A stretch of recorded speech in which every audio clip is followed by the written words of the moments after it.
अमुक हन्ना मैम येंगमिनरसे ngasi video se video अनोबा अमगा हापेको आइना सिसे सिसे अखोइना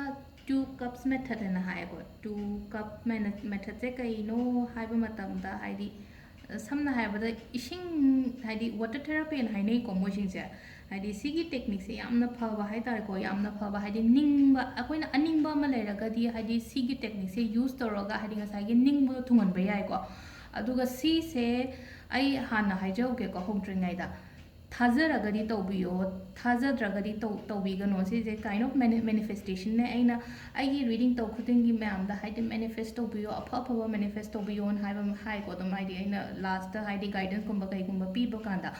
अदु सिसे अखोइना तौबसे मैनिफेस्टेशन ने केम नतेको अदु मैनिफेस्टेशन जे हाइदि थाजरगा तौरगदी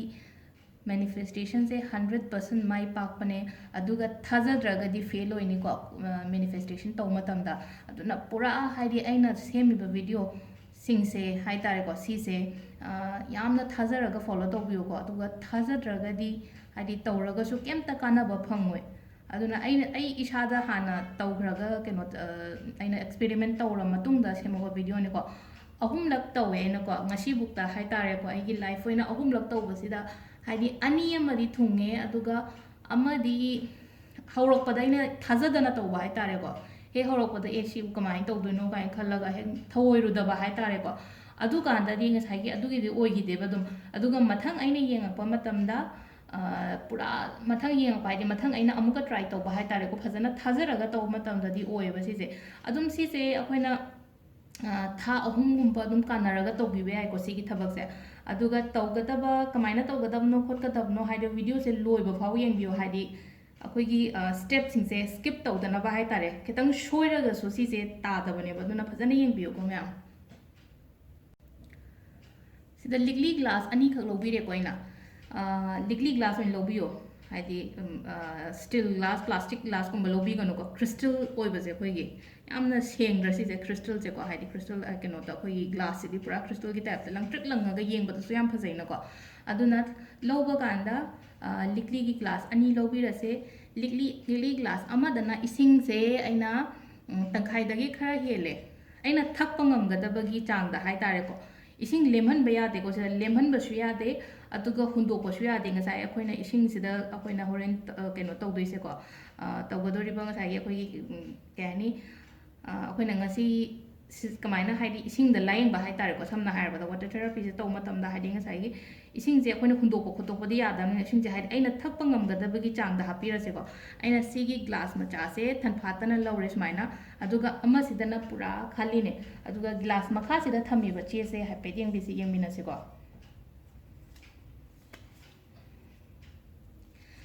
ग्लास अमगी मखादना आइना थमिसे आइना इंग्लिश दसु इरे मैत्रोन दसु इरे को अदो इंग्लिश ते इरिसिना आई वांट अदुगा मैत्रोन द इरिसिना आइना निंजबा अदो अमदना कमाइना इगेदा आई एम हैविंग एना हाय को सिदा आई एम हैविंग हाय रे अदुगा मैत्रोन दना आइना इरिसे आई फंगे आइना ngसाइ निगिबदो फंगे को समना हायबदा प्रेजेंट टेंस हाय तारे को सिजा अदो सिदा कमाइना अखोइना इबिगदमनि को आई सिदा दि केमता इद्रे अदो ngसाइ आइना निंगिबदो इबिरो सिदा को हाइदि आई वांट हाइदि थबक इंखांगे हारगना आई वांट अ जॉब हाइदि आई थबक तौबा पामे आई थबक अमा पामे आई सिगी थबक से हाइदि पर्टिकुलरली हाइदि थबक ड्रीम जॉब कुंबा लेरगा आई सिगी थबक से पामे ने इयो सिदा अहामबगी ची सिदा हाइतारे को अदुमा लेरे अदगी नाबा खोटपा लेरगा सुको आइगी नाबसे फजरगे अदुमाइना अदवानी इबियो को आइगी नाबसे फजरगे अदुगा पैसा नुसागी ओइरगासु आइगी पैसा आई हाइ सिदा दुम इबिरो को आइगी पैसा ngसागी लेगिबदो हाइदि फंगबो ओइजरगे अदुगा अमना हाइदगी आइगोंदा हुजिक कान लाइसे प्रेगनेंसी की मतंग द लाइको अदु सिदा दुम इबियो को हाइदि आइना हाइदि सोमना ट्राई तौरा खोलगा ओइदबा खोतबा मयाम अमा लेबदो सिदा दुम इबिबे आइको अना निजबदा ngसाइ हाइदि ओहनबियो खोलनबियो हाइबना चिंबा मयामदो हाइदि हंदक सुम प्रेग्नेंट ओइदबा खोतबा मयाम अमा नुपि मचांगै केगी केनो तौबा मयामदो यामना थाजरगा इबियो को सिसे अदुगा अमा सिदना कमाइना इगतगे हाइ मतमदा ꯑꯩꯈꯣꯏꯒꯤ ꯃꯦꯅꯤꯐꯦꯁꯇ ꯂꯩꯀꯣ ꯃꯦꯅꯤꯐꯦꯁꯇꯦꯁꯟ ꯇꯧꯕꯁꯦ ꯀꯃꯥꯏꯅ ꯇꯧꯒꯗꯒꯦ ꯍꯥꯏ ꯃꯇꯝꯗ ꯌꯨꯅꯤꯚꯔꯁꯁꯤꯗ ꯍꯥꯏꯇꯥꯔꯦꯀꯣ ꯌꯨꯅꯤꯚꯔꯁ ꯍꯥꯏꯇꯥꯔꯗꯤ ꯑꯩꯈꯣꯏꯅ ꯏꯁꯣꯔꯗ ꯍꯥꯏꯇꯥꯔꯦꯀꯣ ꯏꯁꯣꯔꯗ ꯍꯪꯉꯣ ꯍꯥꯏꯗꯤ ꯈ꯭ꯋꯥꯏ ꯐꯥꯔꯁꯇ ꯑꯥꯛꯁ ꯅꯝꯕꯔ 2ꯗ ꯕꯤꯂꯤꯐ ꯑꯗꯨꯒ ꯅꯝꯕꯔ 3ꯗ ꯔꯤꯁꯤꯚ ꯀꯣ ꯑꯗꯣ ꯁꯤꯁꯦ ꯀꯃꯥꯏꯅ ꯍꯥꯏꯗꯤ ꯍꯪꯁꯨ ꯍꯪꯗꯣꯏꯅꯦ ꯑꯩꯈꯣꯏꯁꯦ ꯍꯥꯏꯗꯤ ꯊꯥꯖꯔꯒ ꯕꯤꯂꯤꯐ ꯑꯃꯁꯨ ꯌꯥꯎꯔꯤꯅꯀꯣ ꯃꯌꯥꯏꯗ ꯕꯤꯂꯤꯐ ꯑꯃꯁꯨ ꯌꯥꯎꯔꯤ ꯑꯗꯨꯒ ꯔꯤꯁꯤꯚ ꯑꯃꯁꯨ ꯌꯥꯎꯔꯤꯕꯁꯤꯗ ꯑꯗꯨꯅ ꯁꯤꯗ ꯀꯃꯥꯏꯅ ꯇꯧꯒꯦꯗ ꯑꯩꯈꯣꯏꯅ ꯁꯤꯗ ꯍꯪꯈ꯭ꯔꯦꯕ ꯑꯩꯈꯣꯏꯅ ꯏꯁꯣꯔꯁꯤꯗ ꯑꯩꯈꯣꯏꯅ ꯏꯔꯒ ꯁꯤꯗ ꯏꯔꯒ ꯑꯩ ꯁꯤꯗ ꯍꯥꯏꯗꯤ ꯑꯃꯃꯝ ꯈꯛꯇꯪ ꯏꯕꯤꯌꯨꯒ ꯑꯩꯅ ꯅꯤꯡꯉꯤꯕ ꯄꯣꯠ ꯑꯃꯈꯛꯇꯪ ꯍꯥꯏꯗꯤ ꯑꯩ 10ꯃꯨꯛ 10ꯃꯨꯛ ꯏꯔꯒ ꯍꯥꯏꯗꯤ ꯁꯤꯗ ꯅꯤꯡꯕ ꯍꯥꯏꯗꯤ ꯁꯤꯒꯤ ꯃꯦꯅꯤꯐꯦꯁꯇꯦꯁꯟꯁꯦ ꯀꯩꯅꯣ ꯇꯧꯔꯣꯏꯀꯣ ꯑꯩꯅ ꯄꯥꯝꯃꯤꯕ ꯑꯃꯗꯣ ꯈꯛꯇꯪ ꯑꯗꯨꯃꯥꯏꯅ ꯏꯕꯤꯒꯗꯕꯅꯦ ꯁꯤꯗ ꯑꯩꯅ ꯄꯥꯝꯃꯤꯁꯦ ꯀꯔꯤꯅꯣ ꯉꯁꯥꯏꯒꯤ ꯑꯗꯨꯗꯣ ꯐꯪꯈ꯭ꯔ ꯃꯇꯨꯡ ꯑꯗꯨꯒꯤ ꯃꯇꯨꯡꯗ ꯑꯃꯨꯛꯀꯁꯨ ꯇꯧꯕꯤꯕ ꯌꯥꯏꯀꯣ ꯁꯤꯒꯤ ꯄ꯭ꯔꯦꯛꯇꯤꯁꯁꯦ ꯑꯗꯨꯒ ꯑꯃꯗꯅ ꯑꯥꯏ ꯑꯦꯝ ꯍꯦꯚꯤꯡ ꯍꯥꯏꯅ ꯍꯥꯏꯁꯤꯗ ꯑꯩ ꯐꯪꯉꯦ ꯉꯁꯥꯏ ꯁꯝꯅ ꯍꯥꯏꯔꯕꯗ ꯁꯤꯗ ꯊꯕꯛꯇꯣ ꯍꯥꯏꯗꯤ ꯑꯩ ꯊꯕꯛ ꯇꯧꯕ ꯄꯥꯝꯃꯦ ꯍꯥꯏꯈ꯭ꯔꯦꯀꯣ ꯊꯕꯛꯁꯦ ꯁꯤꯗꯗꯤ ꯐꯪꯉꯦꯕ ꯁꯤꯗ ꯑꯩ ꯊꯕꯛ ꯐꯪꯉꯦ ꯑꯩ ꯌꯥꯝ ꯅꯨꯡꯉꯥꯏꯔꯦ ꯍꯧꯖꯤक ꯍꯥꯏꯗꯤ ꯊꯦꯡꯛ ꯌꯨꯁꯨ ꯍꯥꯏꯕꯤꯕ ꯍꯥꯏꯇꯥꯔꯦ ꯑꯩꯈꯣꯏ ꯁꯤꯗ ꯑꯗꯣ ꯑꯩ ꯊꯕꯛ ꯐꯪꯉꯦ ꯐꯪꯗ꯭ꯔꯒꯁꯨ ꯁꯤꯗ ꯍꯥꯏꯗꯤ ꯍꯧꯖꯤꯛꯀꯤ ꯑꯣꯏꯅꯗꯤ ꯍꯥꯏꯗꯤ I am having my dream job ꯅꯠꯇ꯭ꯔꯒ ꯑꯩ ꯊꯕꯛ ꯐꯪꯉꯦ ꯑꯗꯨ ꯉꯁꯥꯏ ꯑꯩꯅ ꯍꯥꯏꯗꯣ ꯍꯥꯏꯗꯤ ꯄ꯭ꯔꯦꯒꯅꯦꯟꯁꯤ ꯀꯔꯤꯒꯤ ꯃꯇꯥꯡꯗ now I am ꯍꯥꯏꯗꯤ I am pregnant ꯑꯗꯨꯃꯥꯏꯅ ꯏꯕꯤꯔꯁꯨ ꯀꯩꯁꯨ ꯀꯥꯏꯗꯦꯀꯣ ꯍꯧꯖꯤꯛ ꯁꯣꯝ ꯅꯥꯀꯟꯁꯤꯗ ꯍꯥꯏꯗꯤ ꯑꯩꯅ ꯑꯣꯏꯖꯔꯒꯦꯅ ꯍꯥꯏꯗꯤ ꯄ꯭ꯔꯦꯒꯅꯦꯟ ꯑꯣꯏꯖꯔꯒꯦꯅ ꯁꯣꯝ ナカンꯗ ꯏꯈꯤꯕꯅꯤꯅ ꯁꯣꯝꯗ ꯀꯩꯅꯣ ꯇꯧꯔꯒ ꯍꯥꯏꯗꯤ ꯌꯥꯝꯅ ꯊꯥꯖꯔꯒ ꯍꯧꯖꯤꯛ ꯑꯩ ꯇꯧꯕꯤꯕ ꯌꯥꯏꯀꯣ ꯑꯗꯨꯃꯁꯨ ꯑꯗꯩ ꯉꯁꯥꯏꯒꯤ ꯑꯩꯅ ꯅꯥꯕ ꯈꯣꯠꯄ ꯐꯖꯔꯒꯦ ꯍꯥꯏꯕꯗꯨꯁꯨ ꯁꯣꯝꯒꯤ ꯀꯩꯅꯣꯁꯤꯗ ꯑꯩ ꯅꯥꯕ ꯐꯔꯦ ꯍꯥꯏꯅ ꯏꯕꯁꯨ ꯌꯥꯏ ꯑꯗꯨꯒ ꯉꯁꯥꯏ ꯄꯩꯁꯥ ꯍꯪꯈꯤꯕꯗꯨꯁꯨ ꯁꯣꯝ ꯅꯥꯀꯟꯗ ꯑꯃꯨꯛ ꯍꯥꯏꯗꯤ ꯑꯩꯅ ꯉꯁꯥꯏ ꯁꯤꯗ ꯄꯩꯁꯥ ꯍꯪꯈꯤꯕꯅꯦ I want money ꯍꯥꯏꯅ ꯍꯥꯏꯈꯤꯕꯅꯦ ꯁꯤꯗ I am having money ꯍꯥꯏꯅ ꯁꯤꯗ ꯏꯕꯤꯒꯗꯕꯅꯤꯀോ ꯍꯥꯏꯗꯤ ꯑꯩꯅ ꯄꯣꯏꯟꯠꯁ ꯈꯔ 4-5 ꯑꯩꯅ ꯍꯥꯏꯁꯦ ꯑꯃꯨꯛꯇꯪꯗ ꯂꯣꯏ ꯏꯕꯤꯗꯣꯏ ꯅꯠꯇꯦꯀꯣ ꯍꯥꯏꯗꯤ ꯏꯁꯥꯅ ꯈꯜꯂꯤꯕꯗꯣ ꯑꯗꯨ ꯈꯜꯂꯒ ꯑꯗꯨꯗꯣ ꯁꯤꯗ ꯂꯣꯏꯅ ꯏꯕꯤꯒꯗꯕꯅꯤꯀꯣ ꯑꯗꯨ ꯏꯕ ꯂꯣꯏꯔ ꯃꯇꯨꯡꯗ ꯑꯃꯨꯛ ꯁꯤꯗ ꯊꯝꯕꯤꯔꯅꯤꯀꯣ ꯒ꯭ꯂꯥꯁꯁꯦ ꯑꯩꯈꯣꯏꯒꯤ ꯆꯦꯁꯤꯒꯤ ꯃꯊꯛꯇ ꯑꯗꯨ ꯉꯁꯥꯏ ꯑꯩꯅ ꯈꯜꯂꯤꯕ ꯃꯌꯥꯝꯗꯣ ꯑꯩꯅ ꯈꯜꯂꯤ ꯃꯌꯥꯝꯁꯦ ꯑꯩꯁꯦ ꯊꯕꯛ ꯀꯔꯤꯒꯤ ꯇꯧꯗꯣꯏꯅꯣ ꯁꯝꯅ ꯍꯥꯏꯔꯕꯗ ꯑꯩꯅ ꯊꯕꯛ ꯅꯤꯔꯤꯁꯦ ꯀꯔꯤꯒꯤꯅꯣ ꯑꯩꯅ ꯊꯕꯛ ꯇꯧ why because ꯍꯥꯏꯗꯤ ꯔꯤꯖꯟ ꯃꯌꯥꯝꯗꯣ ꯑꯩꯅ ꯍꯥꯏꯕꯤꯕ ꯌꯥꯏꯀꯣ ꯏꯁꯤꯡꯁꯤꯗ ꯍꯥꯏꯗꯤ ꯌꯦꯡꯉꯒ ꯍꯥꯏꯗꯣꯏꯅꯤꯀꯣ ꯏꯁꯤꯡꯁꯤꯗ ꯌꯦꯡꯉꯒ ꯍꯥꯏꯗꯤ ꯑꯩꯅ ꯍꯥꯏꯅꯤꯡꯉꯤꯕ ꯃꯌꯥꯝꯗꯣ ꯂꯣꯏꯅ ꯍꯥꯏꯗꯣꯔꯛ ꯑꯩ ꯀꯔꯤꯒꯤꯗꯃꯛ ꯊꯕꯛ ꯇꯧꯅꯤꯡꯉꯣꯏ ꯑꯩꯉꯣꯟꯗ ꯀꯔꯤ ꯑꯋꯥꯠꯄ ꯂꯩꯕꯒꯤꯅꯣ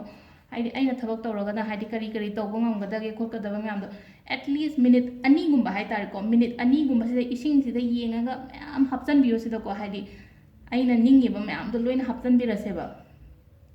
ꯑꯗꯨꯒ ꯉꯁꯥꯏꯒꯤ ꯁꯤꯒꯤ ꯏꯁꯤꯡꯁꯦ ꯑꯩꯈꯣꯏꯅ ꯑꯇꯣꯞꯄ ꯒ꯭ꯂꯥꯁꯁꯤꯗ ꯍꯥꯏꯇꯥꯔꯦꯀꯣ ꯉꯁꯥꯏ ꯑꯩꯈꯣꯏꯅ ꯐꯪꯉꯦꯅ ꯏꯔꯒ ꯊꯝꯈꯤꯕ ꯒ꯭ꯂꯥꯁꯁꯤꯗ ꯁꯤꯗ ꯍꯥꯞꯆꯟꯕꯤꯔꯅꯤꯅꯀꯣ ꯁꯤꯗ ꯍꯥꯞꯆꯜꯂꯒ ꯑꯃꯨꯛꯀꯁꯨ ꯁꯤꯗ ꯍꯥꯏꯗꯤ ꯑꯩꯅ ꯁꯤꯗ ꯐꯪꯈ꯭ꯔꯦ ꯈꯣꯠꯈ꯭ꯔꯦ ꯍꯥꯏꯔꯤꯕ ꯃꯌꯥꯝꯗꯣ ꯁꯤꯗꯁꯨ ꯑꯃꯨꯛ ꯍꯥꯏꯕꯤꯕ ꯍꯥꯏꯇꯥꯔꯦꯀꯣ ꯍꯥꯏꯗꯤ ꯑꯩ ꯍꯧꯖꯤꯛ ꯊꯕꯛ ꯐꯪꯉꯦ ꯌꯥꯝ ꯅꯨꯡꯉꯥꯏꯔꯦ ꯊꯕꯛꯁꯦ ꯔꯤꯁꯤꯞ ꯇꯧꯈ꯭ꯔꯦ ꯍꯥꯏꯅ ꯏꯁꯥꯅ ꯈꯜꯂꯒ ꯍꯥꯏꯗꯤ ꯊꯕꯛ ꯑꯣꯏꯔꯣ ꯉꯁꯥꯏ ꯑꯩꯅ ꯅꯤꯡꯗ꯭ꯔꯤꯕ ꯃꯌꯥꯝꯗꯣ ꯂꯣꯏ ꯊꯨꯡꯉꯦꯀꯣ ꯁꯤꯗ ꯍꯥꯏꯅ ꯏꯁꯤꯡꯁꯤꯗ ꯌꯦꯡꯉꯒ ꯁꯤꯗꯅ ꯍꯥꯏꯗꯤ ꯃꯤꯅꯤꯠ 2ꯃꯨꯛ ꯀꯩꯃꯨꯛ ꯑꯦꯠꯂꯤꯁ ꯃꯤꯅꯤꯠ 2ꯗꯒꯤꯗꯤ ꯁꯨꯡꯇꯥ ꯇꯥꯕꯤꯔꯅꯨꯀꯣ ꯑꯗꯨꯒ ꯁꯤꯗꯅ ꯃꯤꯅꯤꯠ 5ꯃꯨꯛ ꯑꯩꯅ ꯍꯥꯏꯗꯤ ꯑꯗꯨꯝ ꯀꯩꯅꯣ ꯁꯣꯟꯕꯤꯔꯁꯨ ꯌꯥꯏꯀꯣ ꯑꯩꯈꯣꯏꯅ ꯍꯥꯏꯗꯤ ꯂꯥꯏ ꯈꯣꯏꯔꯝꯕꯗꯣ ꯑꯗꯨꯝ ꯁꯨꯃꯥꯏꯅ ꯂꯥꯏ ꯍꯥꯏꯗꯤ ꯉꯁꯥꯏ ꯉꯥꯡꯕꯗꯣ ꯀꯩꯅꯣ ꯊꯣꯛꯇ꯭ꯔꯒꯁꯨꯀꯣ ꯁꯤꯗ ꯑꯩꯈꯣꯏꯅ ꯑꯅꯤꯡꯕ ꯂꯥꯏꯗꯣ ꯑꯗꯨꯝ ꯅꯤꯡꯕꯤꯔꯒ ꯍꯥꯏꯗꯤ ꯃꯤꯅꯤꯠ 5ꯃꯨꯛ ꯀꯩꯃꯨꯛ ꯏꯁꯤꯡꯁꯤꯗ ꯄꯨꯔꯥ ꯀꯩꯅꯣ ꯇꯧꯔꯒ ꯌꯦꯡꯕꯤꯔꯦꯅꯀꯣ ꯑꯗꯨꯒꯤ ꯃꯇꯨꯡꯗ ꯀꯃꯥꯏꯅ ꯇꯧꯒꯗꯒꯦ ꯍꯥꯏꯕꯗ ꯑꯃꯨꯛ ꯍꯥꯏꯗꯤ ꯑꯩꯈꯣꯏꯅ ꯈꯨꯠꯁꯦ ꯔꯕ ꯇꯧꯔꯅꯤꯕꯀꯣ ꯁꯤꯁꯦ ꯔꯕ ꯇꯧꯔꯀꯥꯟꯗ ꯑꯩꯈꯣꯏꯅ ꯈꯤꯇꯪ ꯈꯨꯠꯁꯦ ꯁꯥꯔꯛꯄꯗꯣ ꯑꯩꯈꯣꯏꯒꯤ ꯁꯥꯔꯛꯑꯀꯥꯟꯗ ꯏꯁꯤꯡꯁꯦ ꯁꯨꯃꯥꯏꯅ ꯏꯁꯤꯡꯁꯦ ꯄꯨꯔꯥ ꯐꯤꯜ ꯇꯧꯕꯤꯌꯣꯀꯣ ꯑꯩꯈꯣꯏꯅ ꯈꯨꯠꯁꯦ ꯁꯨꯃꯥꯏꯅ ꯇꯧꯕꯤꯔꯒ ꯊꯝꯕꯤꯔꯒꯀꯣ ꯑꯗꯨꯒ ꯁꯤꯒꯤ ꯏꯁꯤꯡꯁꯦ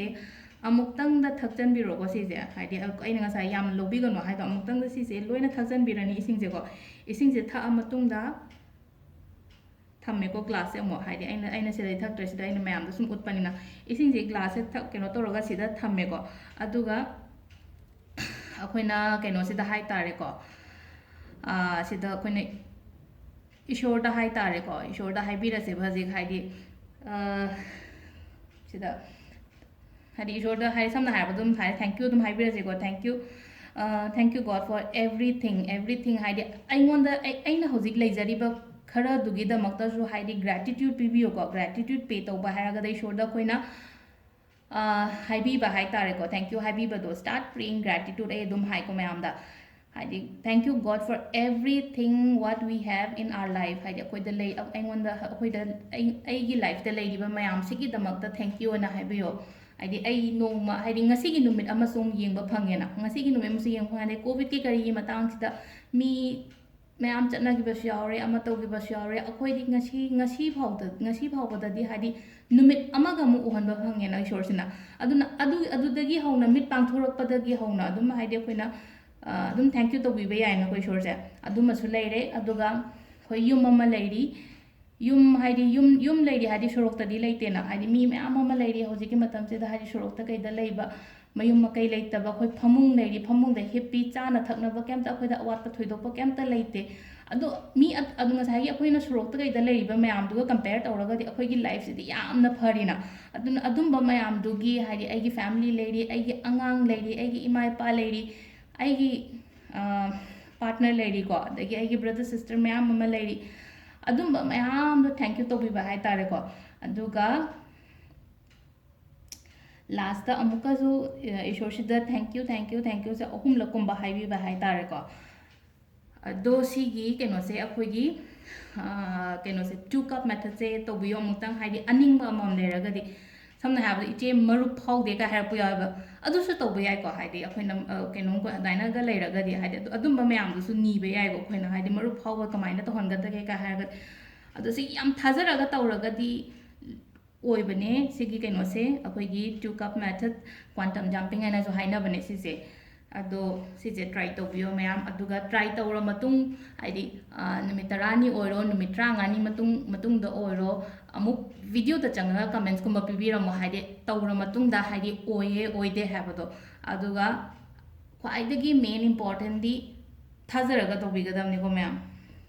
do mathangi video yengminarase amu mathangi video da ai hauji buti kem khandri kai hap to noina taro gi du makha ta na hapa ki ge ado atei sum akhang ba khara adum share tawrke mayam da aduga mayam su share to bio mayam da thank you